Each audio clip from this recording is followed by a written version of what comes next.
अस्सलाम वालेकुम दोस्तों, मेरा नाम है अब्बास जमील और आप देख रहे हैं अब्बास जमील टीवी। दोस्तों, चाइना में कोरोना वायरस की तबाही से सारी दुनिया वाकिफ है।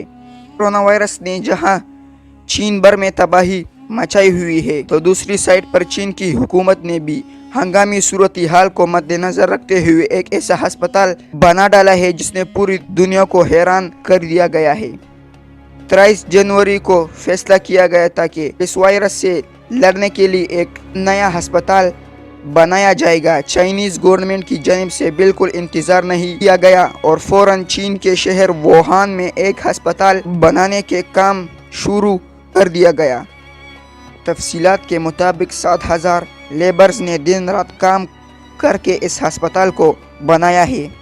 चीन के मुख्तलिफ मीडिया रिपोर्ट्स के मुताबिक अस्पताल को लोगों के इलाज के लिए खोल दिया गया है, जिसमें हर लम्हा लोगों का इलाज किया जा रहा है।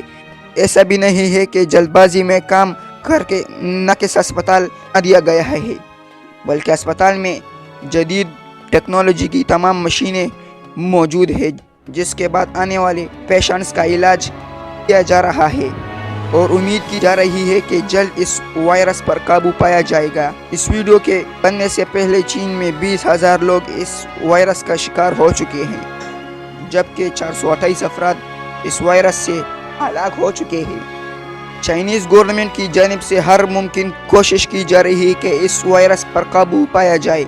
इस मुश्किल लम्हे में चीन की आवाम इनके साथ डट कर खड़ी है, जिसकी मिसाल इनका 10 दिन में बनाए जाने वाला अस्पताल है। इससे पहले भी ऐसे एक वाक़या पेश आया था, जिसमें चीन ने 2003 में बीजिंग में एक हफ्ते के दौरानिए में एक नए अस्पताल बना डाला था।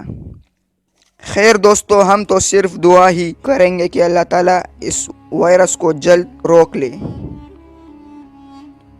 दोस्तों, अगर वीडियो आपको अच्छी लगी हो तो वीडियो को लाइक कीजिए और ऐसे ही इंटरेस्टिंग वीडियोस के लिए हमारे चैनल को सब्सक्राइब कीजिए। फ़िलहाल के लिए इतना ही, तब तक के लिए अपना बहुत सारा ख्याल रखिएगा।